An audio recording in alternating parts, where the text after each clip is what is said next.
Hi, it's Elise here at Bowman Library with a whole new teen book spotlight. So this week we are exploring some of the new books that have come into our collection over the past few months. And there have been some amazing titles that have been added. In fact, some of them are my favorites from the past year. Like, I cannot wait to share some of these book titles with you. So let's get started. Let's take a look. We have just a small sampling. We have 6 titles of the new books that have come into our system so far. So let's get started. Our first one is Hold Back the Tide. Love this one. I'm going to have to kind of control myself when I talk to you about this one. Now, Alba is 16 years old. She lives with her father in the Scottish Highlands, and her father is known as the Lockkeeper. Now keep in mind, the word lock means lake in Scotland. So it is his job and his responsibility to make sure that the water level in this lock does not drop below a certain place. And Alba has this tenuous relationship with her father, because you find out at the end of the first chapter, this is not a spoiler, that he has murdered her mother 7 years prior to our story taking place. Now, hoping that she's going to make her escape, Alba has arranged to take a job in another town, and she's getting ready to run away. But right before she's going to run away, she starts to notice that there's some strange things that are going on. The water level in the lock is dropping pretty fast, and her father is not saying anything, which again is his responsibility, and he's not letting the town know. And then when she's asleep at night, she wakes up because she's hearing these horrific and terrible screams outside. And her father disappears for the whole night and appears at dawn, and she has no idea what is taking place. Now, on the evening before she's supposed to leave, Alba heads into town. There's a celebration going on. She wants to join in. When it's over, she walks the 45 minutes back to the house in the dark. And as she starts to approach her house, she is faced with something that she never could have imagined, and it is going to change everything. This is, if you love horror, fantasy, action, adventure, it's nonstop. There are so many twists and turns in here, and I loved this book. I cannot recommend this one enough. One of the best ones I read last year. This is Hold Back the Tide. Separate No More by Lawrence Goldstone. And I will tell you this, Lawrence Goldstone, if you love nonfiction history, taking a look at things in different perspectives, he is a genius at this. And Separate No More is no exception. Now, what this nonfiction book explores is the events and the steps that were taken in the lead up to the landmark ruling in the Brown versus Board of Education Supreme Court case that then led to the which was the ruling that schools could not be segregated, that both black and white students needed to be in the same building together with equal access. Now, this changed public schooling for the whole country, but this was easier said than done in the lead up and after. Now, this takes a look back at the history. Lawrence Goldstone takes you all the way back to the 1800s to understand how this Supreme Court case had to come together, starting, again with Plessy versus Ferguson. And then it will walk you through events and people that you've heard of before, and even ones that you have not, that played an integral role to this decision finally being made all the way in 1954. It took that long to get to this point. Now, this straightforward book takes a look at, again, this moments in history, and it's one that we need to read in order to learn from, so we can learn from those choices that were made in the past and how we can best move forward. And this is Separate No More. None Shall Sleep. Okay, another one of my favorites from last year. Don't judge the cover.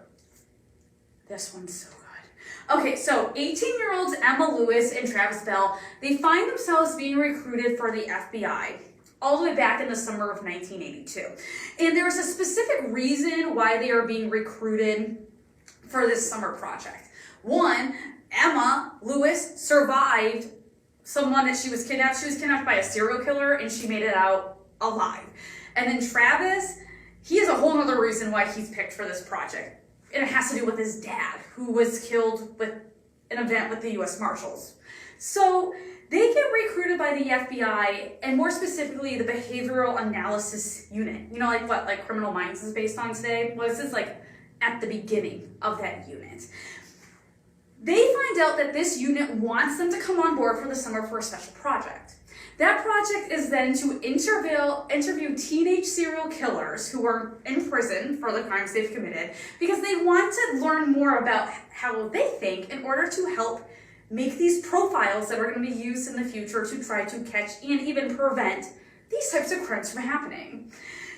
Emma and Travis, they agree to help. They go to Quantico for the summer, and they soon find themselves caught up in this serial killer spree, and it becomes more and more complicated with each passing day. And then they were sent to interview this infamous teenage serial killer psychopath named Simon Gutmanson in order to gain a greater insight into what could be going on with this current killing spree. And then Emma and Travis start to realize that there is way more going on than what the FBI thinks and what they know, and that Simon may or may not be involved, even though they think they have him under lock and key. Now, this psychological murder mystery is one that you're not going to want to put down. It's like Mindhunter meets Silence of the Lambs meets psychological thriller, and it takes place in Northern Virginia. There's a whole epic thing that happens just right down the road in Berryville in this book.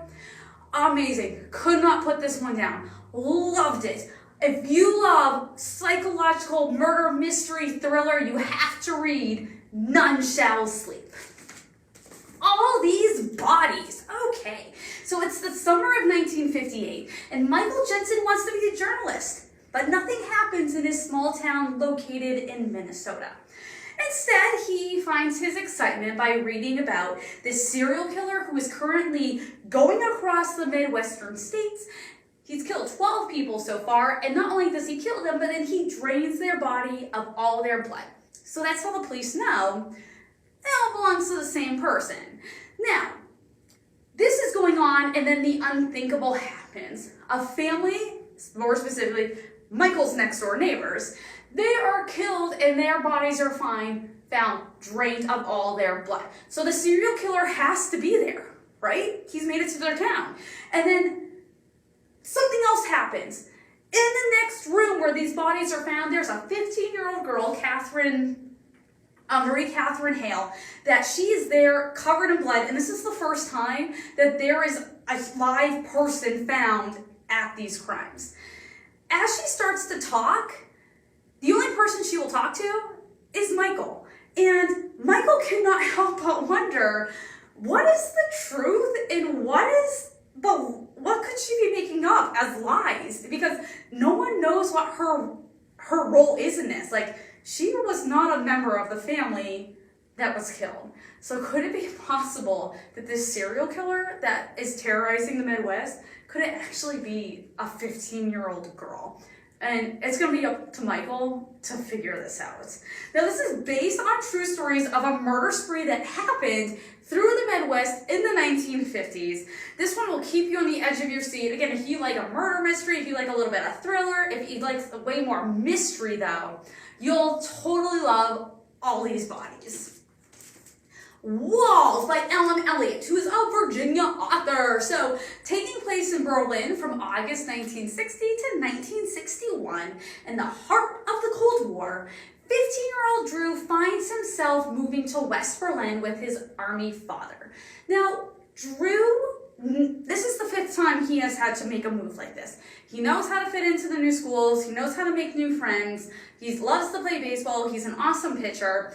But he soon finds that this place is different, because Berlin is divided into West Berlin and East Berlin. And they are two completely different places, complete with two totally different beliefs and ideologies. Now, Drew learns this firsthand when his mother invites her German cousin, his aunt Marta, and her son Matthias to come live with them. Now, they were living in East Berlin They're going to come live in West Berlin. And soon the viewpoints start to clash, especially between Drew and Matthias. But as they start to live together, they kind of start to get over their differences. They start talking to one another. They soon come to realize they have more in common than what it may seem. And they might actually need each other if they are going to survive the situations they soon find themselves in and that are out of their control. Now, this is set the year before the Berlin Wall is built. But you'll find yourself realizing what it was like to live at that time. When you didn't know who to trust. You didn't know, everyone was trying to look out for themselves and their own safety. Like, you had no idea what side your neighbor was on or who they were talking to. Super awesome book. It can be a little intense in times just because of, you think about this is what really happened. Highly recommend it. This is Walls. And our last one for today is Take Me With You When You Go. So siblings B and Ezra are living in this horrible abusive home situation. And when B turns 18, she just ups and leaves. And the only thing she leaves the younger brother Ezra is an email address in which he can reach her. Now, left at home to face it by himself, Ezra is super angry at B, and he's terrified to be at home by himself. Now, you'll follow both of their stories. Each of their viewpoints are told throughout this story, and you will learn what happens during this time. You'll learn about how B leaves the promise of finding family members that she thinks are there in St. Louis to only then find herself homeless based on these empty promises. And then Ezra, after being so angry at night and threatening to burn the house down, he finds himself kicked out of the house. And the only person he has to turn to at first is B's ex-boyfriend, and then his boyfriend. Now, each starts to figure out what it's going to take in order to move past the abusive situation that they've grown up in, and how they need to face what they need to in order to kind of cope and move on with their lives. Now, this realistic look at abuse is one that is eye-opening, it's impactful, it can be heartbreaking when you think about this is what people really go through, and it will put you in the shoes of someone who is experiencing that home life or homelessness or the anger. It's an incredible read. This is Take Me With You When You Go. So these are just 6 of the new books that we have here at the library, but I promise you we have more too. So I encourage you to come out, check out one of these amazing titles, or make sure you take a look at the new book section when you come on by, either whatever library you go to. So I promise you, there's more coming on the shelves every single day.